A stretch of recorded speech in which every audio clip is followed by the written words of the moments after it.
Hello, everybody. Thanks for joining us. We're just going to let everybody file on in. So we'll just give it a few minutes. So we appreciate your patience. Just give us a few moments and we'll get started. Thanks so much.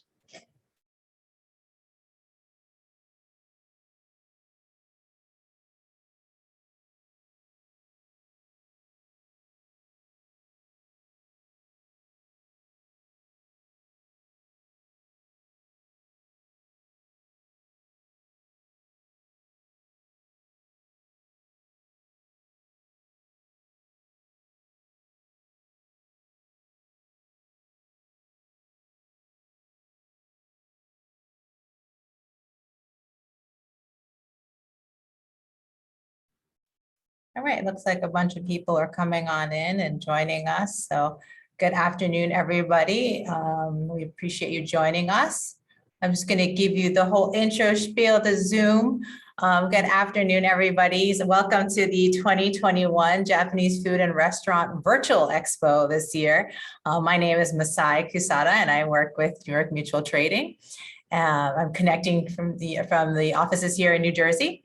I know you're jealous. And just before we get started with our webinar, we'd like to let you know, I'm sure most of you are familiar with the Zoom meetings and Zoom webinars. I'm sure you're all pros by now. Just to remind everybody though, just in case, we do have the chat function open.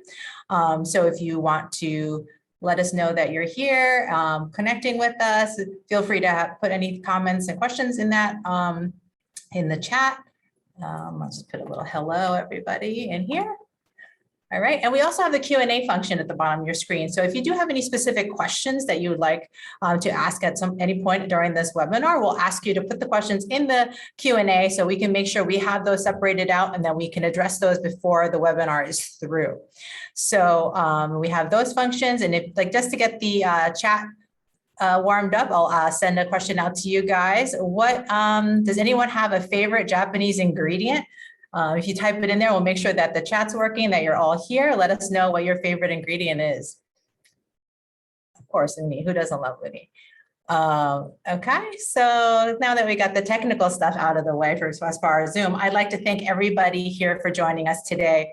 I realize the big elephant in the room is that, yes, we're still virtual.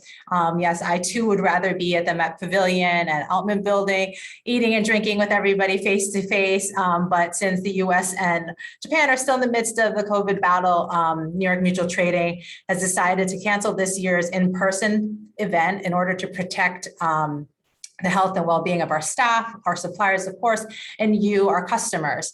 But you're all here today and you're joining us on this webinar, and we're so grateful that you joined us in this virtual format. We hope that you'll take the time to check out the vendor booths, chat with our suppliers. They're there to talk to you, get their stories. You can even do a one-on-one video chats.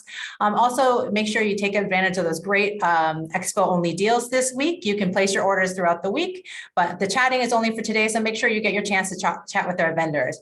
Also, make sure to explore our site, visit the booths, check out the leaderboard to see what gains the most points, and then you can win some great prizes that we have.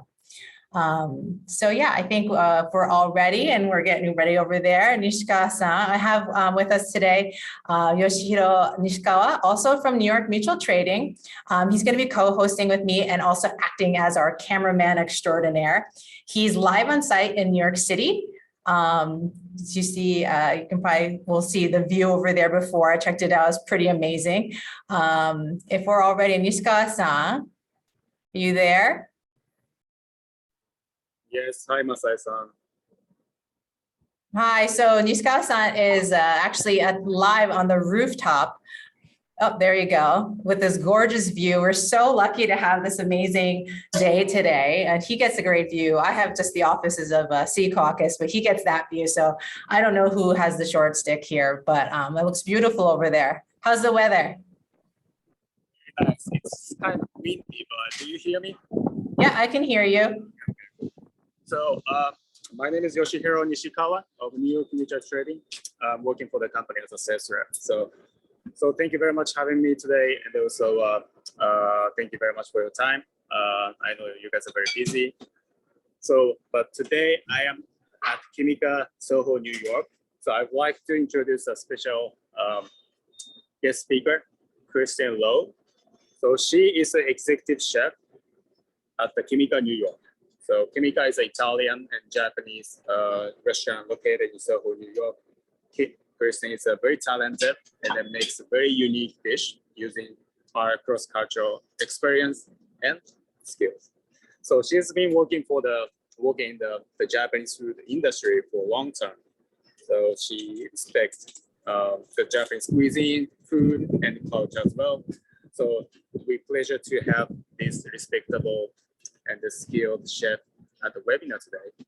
So I hope we can make the webinar useful and then enjoyable for audience. So thank you very much, guys. So Thank you.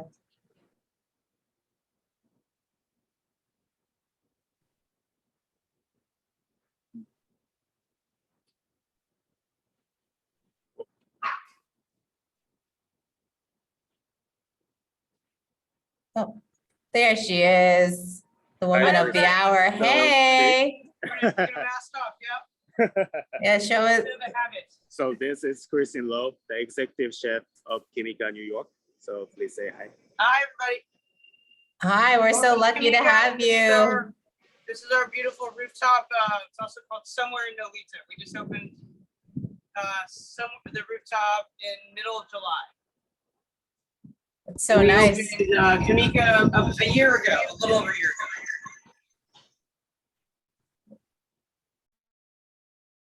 ago. Oh. Sorry, apologize for the minor glitch there. We have since we're on the rooftop, we know we're dealing with the wind, but we wanted to make sure you guys got a nice view. And honestly, we got the really good light over there. So we're excited to have you up on your rooftop. We'll get you. Let me spotlight you guys. Hi. Do you hear me? Now I can hear you. Oh, okay. Good. Sorry. Okay, yeah, we think we've got everybody. What are those cans lined up behind you there? These are cans from the Baromi miso that I buy from Mutual, which is a whole barley miso. And I use it in I think 3 or 4 different applications here, but I think the cans are so pretty, so we keep them. Yeah, that's awesome. I swear it wasn't a plug. I was really just curious. I'm like, those are cool looking cans. I had no idea they were ours. I swear. We keep them up here, and we make an uni butter popcorn here in Somewhere Nolita, so we stuff them with popcorn, but so that's why they're up here. Oh, amazing. I love those. But it's actually a can from Mutual, ironically, for the whole Baromi miso that I buy from you guys. We appreciate the product placement. Thank you. So since we have you, if you could just chat with you a little bit, Christine, we'd love to get to know you a little bit, if that's okay. Absolutely. So I was looking at your, your bio and things like that. Can you tell us about your background and your heritage? Well, I'm Chinese.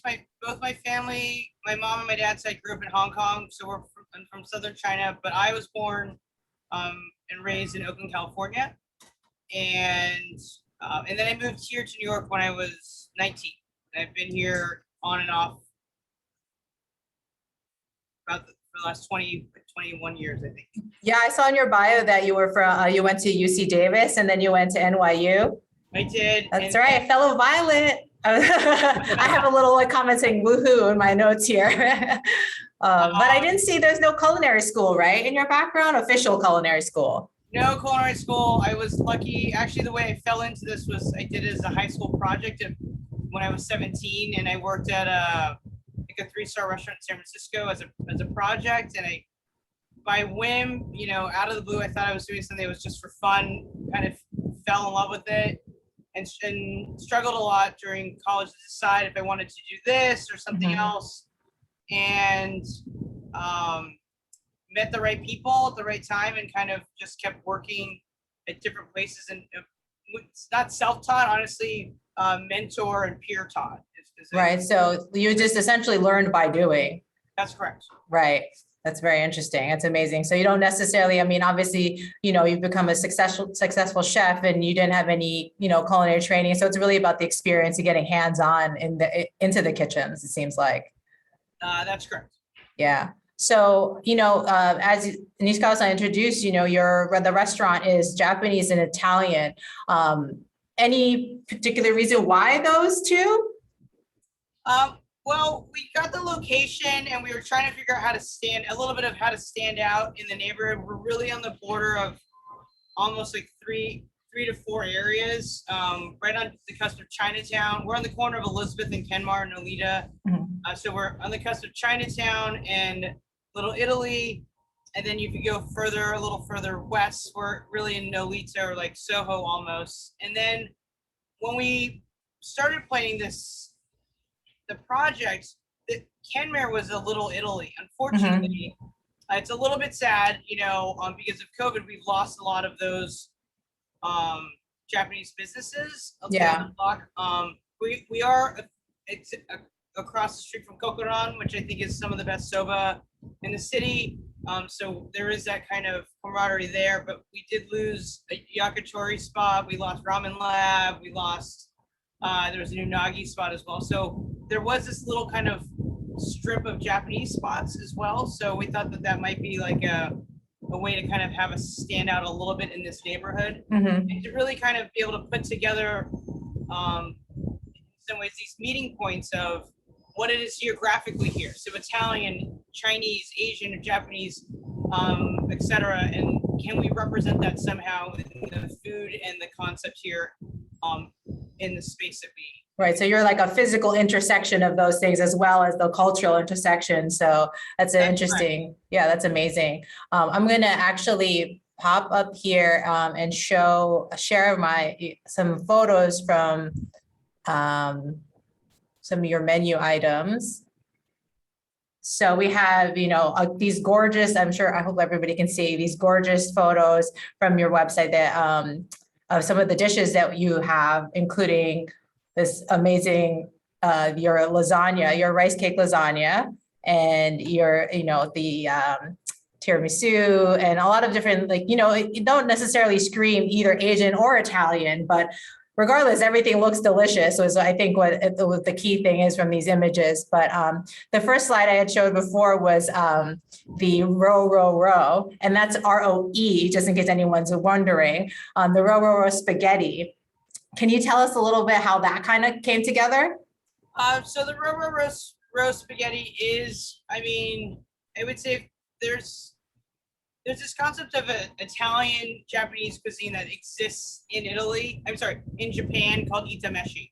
It's really age old in the sense it's very established in Japan. And there's a few outlets in New York that have done it. Basta Pasta being one of the, I would say, institutions of New York. I think it's been there for 18 years. But there's a couple dishes that really stand out for this classic itameshi cuisine for me. Is mentaiko and spaghetti, or mentai spaghetti, as we continue to shorten the words and the concepts. And then I used to eat at Basta Pasta. I had a very good friend of mine that was one of her favorite spots. And so they did a tobiko and shiso spaghetti there. And then I personally love spaghetti with batarga. And that's something that I learned to eat a lot of from one of my old Sicilian roommates. He would bring tuna batarga from his hometown, and it would be something that we'd cook late at night. So I wanted to kind of put all of those things together. And so it was funny when we were recipe developing, we could name about 10 different fish rows that we could put in there. Right? You could even put, caviar, et cetera, et cetera. We're like, maybe it's a little bit much, but so we wanted to kind of hit the mentaiko for the salinity, the tobiko for that little pop, the ikura for like the larger pockets of flavor, and then of course we had to finish with we take some tuna batarga, we grate that very lightly on the top to finish, and then a good amount of shiso inside when we to give it a little bit of herbaceousness. And did you actually try putting other rows with it, and you decided like, whoa, this is too much? Yeah, I think when we were recipe doing, we had masago, we had tobiko, different flavors of tobiko. We did ikura, I had a little bit of caviar. We were trying to see if I could bring in some shrimp roe, actually, from which is one of my favorite ingredients that I consume a lot of, like in Hong Kong in that area. That was a little bit difficult to source. Yeah, you don't see a lot of shrimp roe in these parts. You know, very underrated, you know, very hard to find. I don't think it's underrated. It's almost impossible to find. There's nothing better than the amaebi with the roe. Exactly. So Yeah. I think we made it up to like 8. You know, we conceptually said 10, and then we were like, okay, well, we can't do 10. I think and then we also added some gray mullet batarga, which is really the classic Mediterranean batarga. There's just 2 types from Italy, tuna and gray mullet. Mm. Which is also an interesting crossover because we eat a lot of gray mullet batarga in Taiwan in that area as well, in China. So that's considered a very large delicacy as well. So another kind of cross-cultural meeting that I didn't expect to naturally find. Right. But then you scaled back because it was a little bit overkill. Like, I guess there's a practical aspect to menu creation too. So because you have to be able to get it, you have to be able to create it over and over again. So you scaled back and you landed on these. We left it at 4 just to make it just awkward and difficult for the servers to not to be able to say row, row, row. They just row. Right. Row. So you got to keep it easy for everybody. But I think when we tested it was the right combination and the right amount of different textures and flavors. Mm-hmm. So. Hello. Hi. I'm doing that. Sorry about that, guys. Just want to. Sorry, everyone. Sorry, It's guys. okay. I mean, you're on the rooftop. You've got things happening. You're a busy woman. I mean, it happens. You know, that's how it is. Everybody, you're in demand. We are actually on the top of the Nolita Hotel for the rooftop, and then we're the lobby restaurant for the Nolita Hotel. So sorry about that. There's a lot of things going on. Yeah, no, I mean, you guys have the best view. I took the liberty of doing my background being your inside of the restaurant. So everyone wants to know what it looks like inside. It's gorgeous like that, but they have the view and it's definitely, they win for the location today, I think. So, but we appreciate that you're there in your busy schedule with us, but I love the view and I think everyone should go visit, especially while the weather is still nice. But yeah, I'm looking at, you know, your menu is, you know, there's something, you look at your menu and it's not necessarily, feels very familiar, you know, when I look at it, like there's nothing, it doesn't seem like crazy off the wall, but then you look specifically into things like, you know, your stuffed shishito peppers, like everyone sees shishito nowadays, like you see them a lot, but definitely you don't see them stuffed, you know, I've never seen a stuffed shishito pepper. So obviously that you've seen it somewhere and you've brought this together, decided to do a stuffed shishito pepper, right? Yeah, I mean, actually, the first time I ever ate a stuffed shishito pepper was at Yakitori Toto over in Midtown. It's one of their specialty skewers that they have. You know, it's if you're there at the right time, you'll be able to get one. And then I've had stuffed peppers a million times at different, you know, places. So right. There's this nice natural meeting point again. So instead of doing, which I've done before, is like a chicken tsune stuffed shishito, which is classic yakitori, which, you know, I've done it on my old yakitori restaurant and izakaya. Here we stuff it with Italian sausage that we make in-house. But we take the Italian sausage and then we still kind of treat it like a tsune. You know, it is pork-based, but we have all the flavor profiles of an Italian sausage. A little spicy, but mostly sweet. And then we still add in like a bit of a traditional tare that we make. We cook it over the grill on rails, just like yakitori and the skewers. We paint it. We spritz it with sake and we paint it as we char on top of the grill. So I really try and keep to the techniques of the roots of the dish, which to me comes from a shishito stuffed, a tsune stuffed shishito from like a yakitori restaurant, and then impart a little bit of these Italian flavors to it. So we're not. The technique is really Japanese based in that sense, you know. So some of the dishes here lean. I don't try and force the melting or the meeting or the intersection at all. Sometimes the flavors will lean a bit more Japanese or even just a bit more umbrella Asian, and other times are much more Italian. And the flavor combination. So it is this 2-layer thing of flavors am finding meeting points and intersections of flavors, but then also techniques. Do you know what I mean? Right.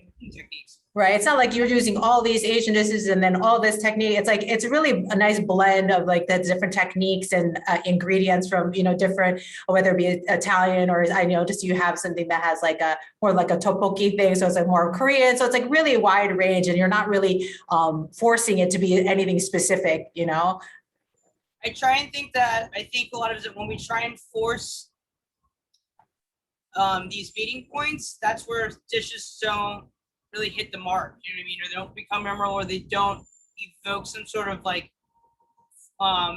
food memory for somebody, whether it's, because you've traveled somewhere to Asia or to Italy or eat somewhere in New York or anywhere in your life. So I try not to force any of the above because I think that's kind of like where you're not going to be successful. It really has to be these natural meeting points and just possibly helping curate them onto a plate for people to try and to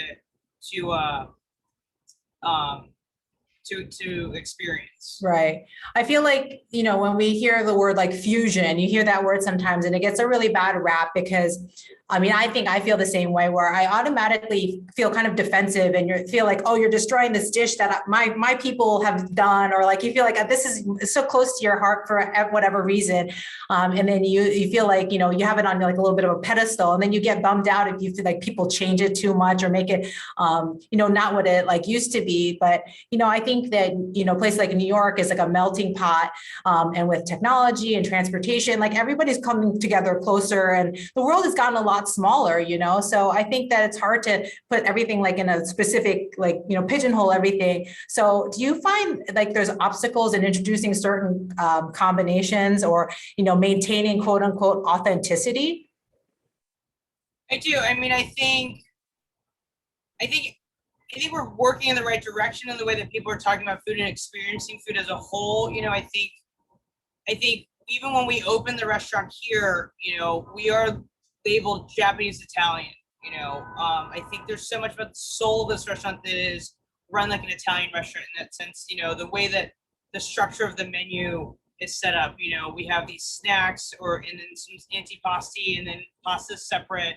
We put pasta and rice together, which is very classic. So it'd be pasta and risotto. Right. And then we do everything family style with these large, and then we have sides, which would be called contorni, right? So it was hard to figure out, like, we went back and forth. Is it Japanese Italian? Is it Italian Japanese? Does it at the end of the day really matter?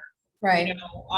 What does matter is I think people need a label to figure out how to approach it.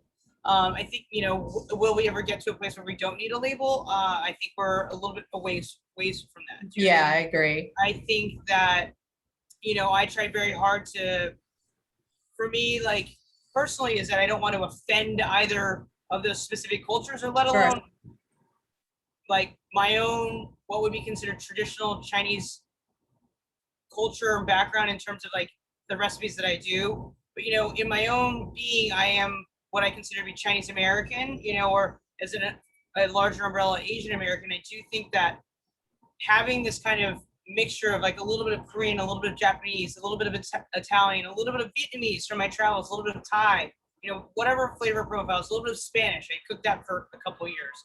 And to bring that food here together onto the plate, that is who I am, and that is part of my identity, right? I didn't grow up overseas, do you know what I mean? What would be in the motherland, So right.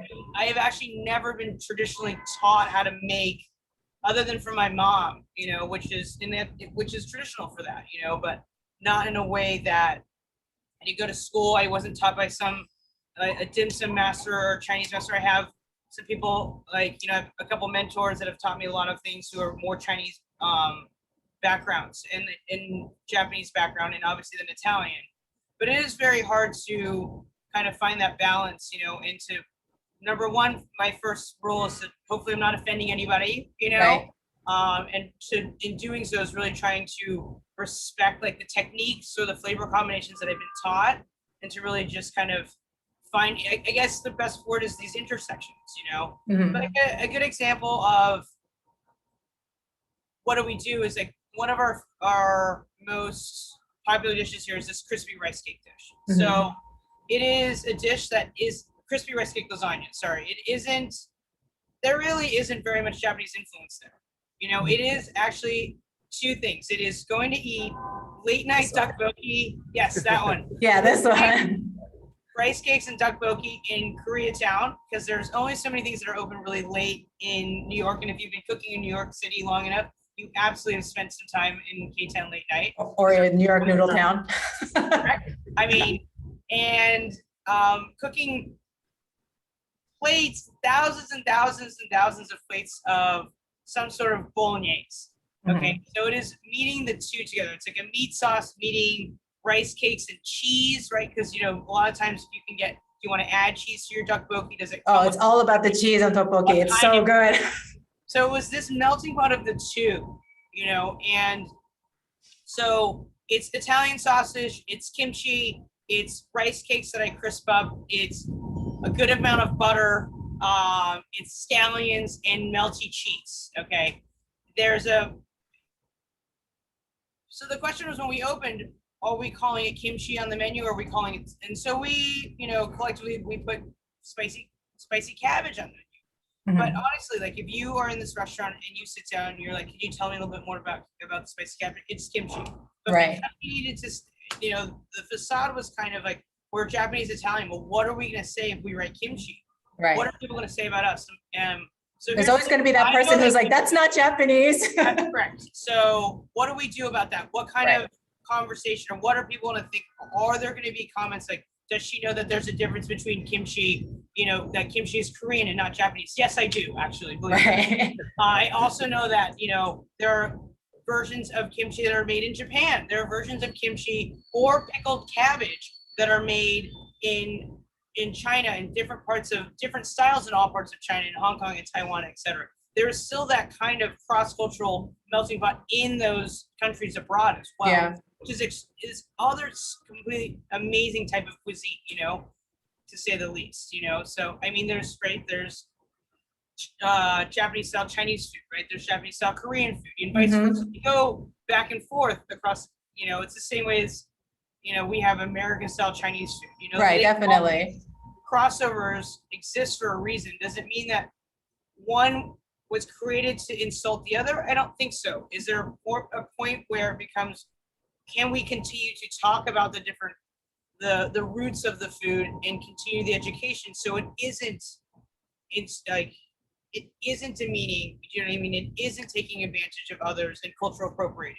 Right. And at least it's starting the conversation, if nothing else, you know, and opening up some doors, maybe, you know, that's what we hope for. I think from, you know, as you, as a chef, and us, you know, as like food distributors, like our world is to open up, you know, people's mind to whatever the dishes and possibilities through food, you know. But I think when you do label your restaurant like Japanese Italian, you kind of unfortunately, you're opening yourself up to criticism because of those things. You know, it seems a little bit unfair. You know, you're just trying to do you and do your food, but you know, there's always people who want to be negative and then, you know, tear people down, you know, so that's unfortunate, but hopefully you've been getting a lot of good feedback too. And we've been doing all right, but yeah, we hope that we continue to do so, you know. But yeah, I mean, those are unfortunately some of the things that we kind of open the door, you know. But I think that, you know, if we had labeled ourselves like Asian Italian, that would have been a bit too vague, you know what Right. I mean? And I would say, like, if someone was to ask me, you know, honestly, the food is, and this is actually something that I really kind of put together just talking to you, Masai, is that, and to Hiro here, is that the food is extraordinarily personal here. It's extraordinarily about some of my personal experiences. So there is a lot of Chinese influence, underlying influence in the food here. There is some Korean, there's some Japanese. Again, I spent a lot of time traveling around Asia, and again, some Spanish techniques in here, some more, you know, a lot of seasonal, regional American, like new American, as you could call our New York terrain, green market cuisine here. You know, some of the dishes intersect further and some of them don't, you know, and I'm okay with that. You know, I think that's kind of the beauty of like where food can take it, is that it doesn't, you know, while we've used the label here, if we continue to create conversation and dialogue, that's what we're trying to do, you know. Right. And I can, like, even this conversation here, that's the most important part. If we can continue to talk about, you know, the evolution and where foods and different types of cultural foods they come from and what it means to their people, and open people's eyes to different flavor profiles, that's the direction we need to be going in. Yeah, that's a win for all of us, I think, any of us occupying Asian space, even, any culture, to be honest. But, we're really lucky to have a chef like you joining us and, talking about this. And it's really nice to have this kind of conversation. And we're also lucky because we get to, you're demoing a dish for us today, aren't you? We are. We're going to demo, we're going to do our tortellini brodo dish here. And it's a bit of there's a little bit of, actually, I put the dish on for New Year's as a New Year's Day special. So in Japan, New Year's Day is this very big, what I've learned, the most important day out of the calendar year, I think, in so many ways. And one of the dishes that you eat there is a zoni, right? Which is like essentially a mochi soup. And sometimes there's some meat in it, and in different regions, the style of broth changes. I hated it as a kid. As an adult, it's amazing. It's like comfort. And then there's also tortellini and brodo in Italy. So sometimes you'll eat that also around the New Year's time. And it works in Korea. You eat dumpling soup, for your birthday, or it works because it represents packets of gold, wealth, etc. So I kind of combined all of those things into one dish. Again, these are dishes that existed prior to me, right? And it's just really trying to find this melting point, or like, oh, these intersections, like, can we, so it's a soup here with rice cakes. It's a dumpling soup here. It's a tortellini. Is it a dumpling? Is it a tortellini? It's something wrapped in a piece of pasta sheet, etc. Right. So here, what we're going to demo for you is I've made a shrimp and prosciutto tortellini. So it's shrimp and ground prosciutto and a little bit of mascarpone. So sounds amazing. I have the shrimp and the prosciutto combination, and I actually make the filling in the style of a Chinese wonton. So there's large chunks of shrimp in there, and we mix it together to kind of get this kind of texture that's very tight, with a little bit of that has a little bit of chew to it, a little bit of bite. And then we wrap that here. We're doing those today in these round gyoza skins here. So I've made the filling here. And then we're going to wrap them in some gyoza skins, and we'll wrap them in like a nice tortellini fold. And then we're going to serve it with a little bit of crispy rice cake. So hit that mochi part in the zoni. And then we're going to serve it with a little bit of peas. I have a good friend that only eats tortellini and brodo with peas. So that's my shout to Thea Goldberg there. So we have to do it. Some carrots, because we did this dish first New Year's, and then we morphed into a springtime dish. And then we serve it with a little bit of kamaboko, which is Japanese style fish cake. And then it's all served in what I researched to be called a kanto brodo, which is kanto with the K in Japan. Yeah. It's a very, I would say, Cantonese style.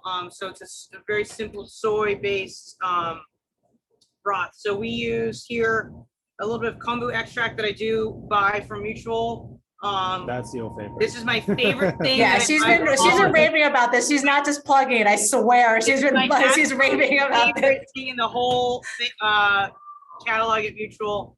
So it's a little bit of kombu extract, which gives you your kombu dashi. So in theory, the broth is vegetarian. We add a little bit of yuzu juice, yuzu peel, uzukuchi, which is this is Yamasa uzukuchi, which is light soy.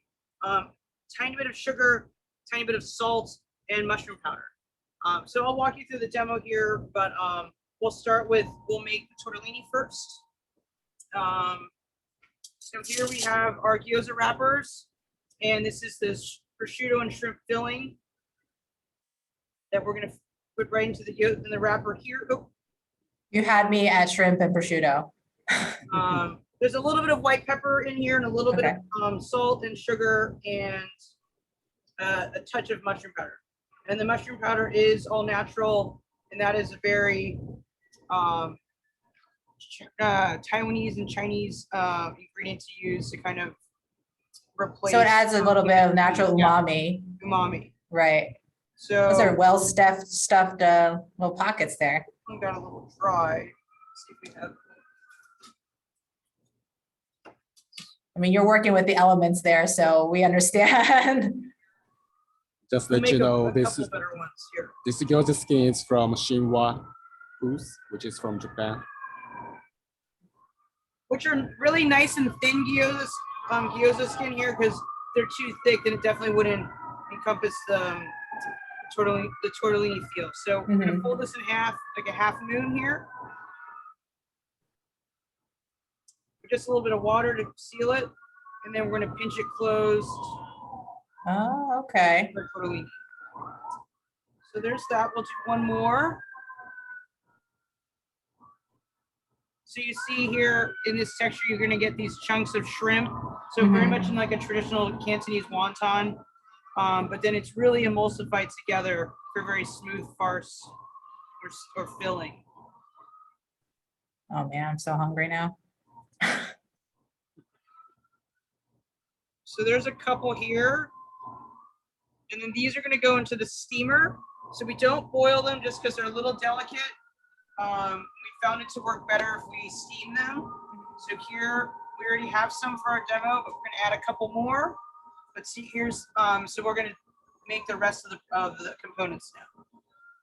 You have a really nice setup on that roof. It's a pretty complete kitchen. Yeah. You know, so in this pot, we just have a little bit of water. And then this is the magic powder. The elixir of life. Kombu extracts. Okay.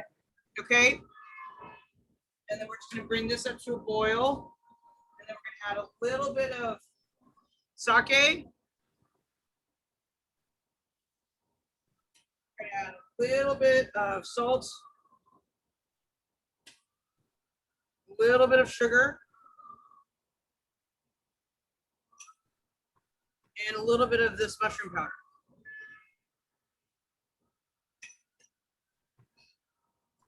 Mushroom powder. Mushroom powder. So it's all natural, dehydrated, no MSG or anything of this sort.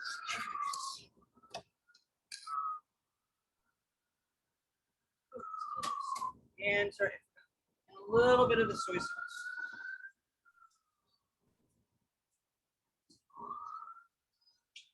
Of course, it's so New York that all I hear is sirens in the background.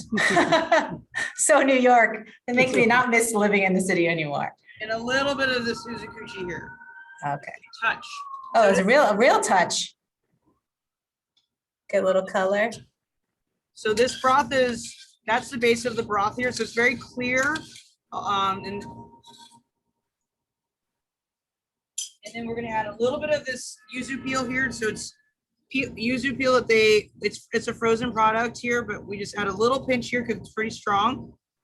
But this really adds the component that I think makes this Kanto Berto stand out, and a little bit of yuzu juice here. And it gives it balance so it's not too salty. A nice acid to it, and a little bit, and keeps it really bright. Very good flavor. So there's that. So Now I feel kind of jealous. I feel like I should have been there and Nishikawa-san should have been in the office. I'm gonna let you Next guys time. hash that one out. I'll let you guys hash that one out for next year. No, next year we're gonna be live, Christine. None of this. All right, I'm in. So this is Kamaboko. And so Is there a reason why you're using the pink and white one instead of just the white one? Yeah, Okay. this is to evoke, so I'm kind of giving you like a spring version of this dish. So this looks like, so we've got peas and carrots and what would be like spring radishes. So they look like little pieces of radish. Oh, okay. Little playful moment there. So the last piece of the puzzle is, so we've got all our components here to plate the dish. So what we're gonna do is, this is the umami butter that we get from Mutual, okay? So I add a little bit of this. So this is also, I would say, not Italian and not Japanese, and maybe potentially, well, a little Japanese. Something in between. Something in between. A little dollop of butter into this broth. So some of that comes from, having, when you add like a little bit of butter in your ramen, miso soup, your ramen. Just a little bit of richness at the end, right? That's correct. So we're gonna add a little bit of butter to that. And then so then we're gonna take our tortellini, which are done here out of our steamer. How long did you steam them for? About 4 minutes, Okay, not very long at all. no, that's good. And we're gonna place, so we just serve 5 to an order. I mean, we could probably fit a few more in the bowl if we like. I feel like 5 is pretty generous. Well, I mean, there's never been a dumpling soup or dumpling that I've eaten that I've never wanted more of. So, so we put 5 here. We have a comment that it looks like a roses. It really does. And then here are some rice cakes. These are Korean rice cakes that I've crisped up in a pan just a little bit. And the reason why I crisp them up is I really it's a flavor, it's a textural component that I really enjoy that's crispy, and then you put into a broth and it's kind of like this rehydrated texture. Mhm. So we've added the mochi to get the ozoni. We're adding the pink kamaboko, because then also in dumpling or any kind of clear broth, like a little piece of kamaboko or naruto is little fish cake is always delicious in my eyes. And then we're gonna add some peas. A good handful of peas. And then just some shaved carrots here. Is that a takabura knife? This is a cuisine. Yeah, it's Not. okay. And then a little bit of carrots. So colorful. And then we add just the broth. So see, as you can see, the broth here has gotten a little bit, because of the umami butter, just Mhm. a little bit more less clear. But so we'll just pour this over. And we pour this broth table side Mhm. at the restaurant. And it's not swimming in the broth because it's just, and that's it. Wow, that looks so good. That's our tortellini and burrito dish. Nishikawa-san will have to give us the review after and let us know how it is. Or you could do it now. Do it.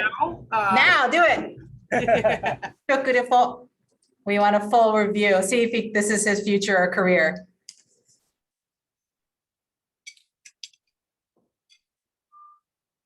You gotta be on camera. Duh. It's good. So jealous. It's not fair.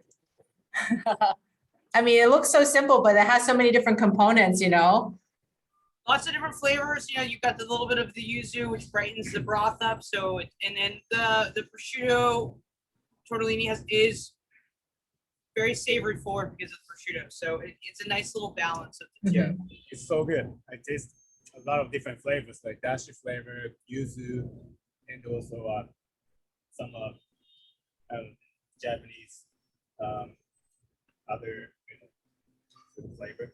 It's funny how it can look so simple, but seem also so complex at the same time. It has such a delicate look, but I know that like after you've gone through it, there's so many different components to it, So Yeah. it's really a gorgeous dish. Really, really good. You should come and try this. Yes, yes, definitely. Everyone should come try, go to visit Christine. That's my second half of my spiel that I have. But thank you so much for sharing that for that dish and demoing it for us. It looks fantastic. And I think all of us can't wait to try. A lot of people are drooling over in the chat here. So, but if anyone has any questions you want to ask Christine, I have a couple of lightning round questions just to really quickly get to know you with. And Christine hasn't been prepped with this. So, so Christine, real quick, kitchen tool you can't live without. Chef's knife and a cake tester. Oh yeah, those like, yes. Those are hard. It's hard to pick one. I would say a knife, a cake tester, yeah, a rubber special. Okay, so if you only could choose one for the rest of your life, pasta, bread, or rice? Oh, that's like the worst one. Come on, which one? I would think noodle. I started cooking Italian food because everything I was obsessed with when I was really young was noodle. Like I didn't know it was shaped like a noodle, I would eat it. So it was like jellyfish, these big Chinese banquets, shark Okay. I was eating anything that's shaped like a noodle. It was like a hall pass that I love. So I think it has to be noodles. Has to be noodles. Okay.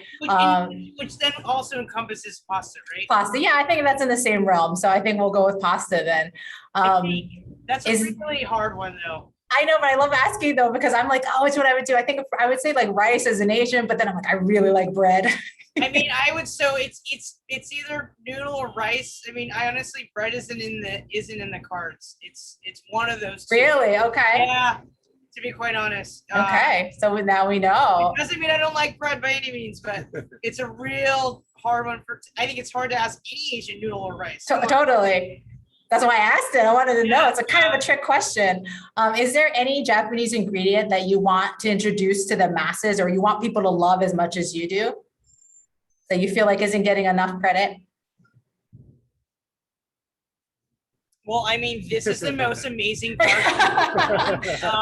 So we need to do like an infomercial with Christine in that bottle. So kombu, so the kombu dashi maybe?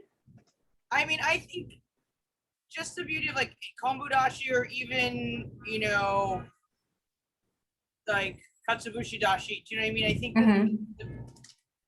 the profiles it's so beautiful and so, I mean, the process to make katsubushi is so intense. I was lucky to go to like a factory like a couple of years ago out in Kyoto, and it's so amazing. And so it's just learning. It's like, don't be like intimidated by it. Yeah. Don't be intimidated by any Japanese products. You know what I mean? Like, I think I definitely had my year of QP, my year of Yuzu Kosho. I think the kombu extract is amazing. I'm trying to think of.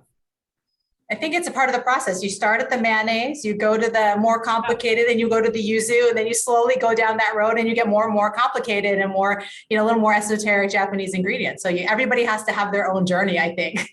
I think something that I'm really interested in learning more about is all the different types of seaweeds. Do you know what I mean? Like, right, I use wakame, there's hijiki. I mean, there's a million different ones, and to be able to try and figure out, not to just be like, oh, it's too seaweed, or I like this, or I don't like this, and to find the right place for them, like, I think that's something like I would love to learn more about, Yeah.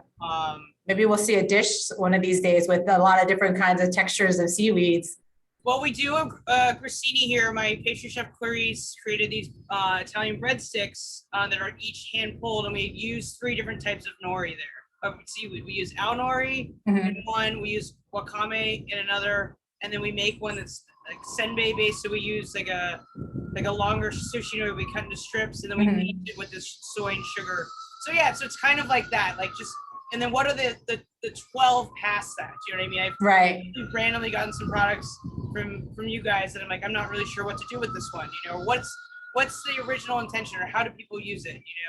And being able to kind of find like my own application for it. Yeah, I think, I feel that we all tend to worry about authenticity appropriation these days. And like, while talking to you and knowing you're taking on these 2 cuisines that may not necessarily be native to you, that these dishes they're authentic to you and your experiences, and I think that's what makes you and your dishes so special. And I really hope that, you keep having these experiences and like, living your life with different cultures and keep making these like, amazing dishes. And, those outside forces seem to influence your work, and you have an open mind to different, cultures and things like that. And I think that we, as the customer, get to benefit from it. Our stomachs get to benefit from all your experiences. So, we're so appreciative that you're taking everything and creating these amazing dishes, including, and supporting us, our Japanese cuisine. So we're so thankful that you're here with us today. And I'm going to share with everybody your social handles, so everyone can make sure you follow Christine, Chef Christine, I must see you, sorry, Christine Lau. And then we also have at Kimika.ny. And go visit her at 40 Kenmare. The restaurant's gorgeous. Look at her view at the rooftop. You really can't go wrong there. The inside dining space is gorgeous as well. So please go visit her, follow her, support, all the Asian cuisine, everybody who's fighting the good fight. But so thank you so much. There's so much drool-worthy content on your menus and things like that. So we're so appreciative. And I know we have a lot going on. So we're thankful for your time today. Thank you so much for having me and all the support. And, you know, my plug out to Hero here. He's been my guy for many years. Many times he's gotten me out of a jam, you know, so and really kind of allowed me to learn a lot about different products that you guys are bringing in. So thank you so much. Thank you so much. And thank you everybody for joining our webinar today. I hope you'll stick around and peruse our virtual booths and chat with our suppliers who are all here to talk to you. And, you know, go ahead and jump on and peruse our site. We're so glad. Thank you so much, Christine. I will be visiting you shortly. Hope to see everybody soon. Thanks. Thanks so much. Take care. Thank you, everyone.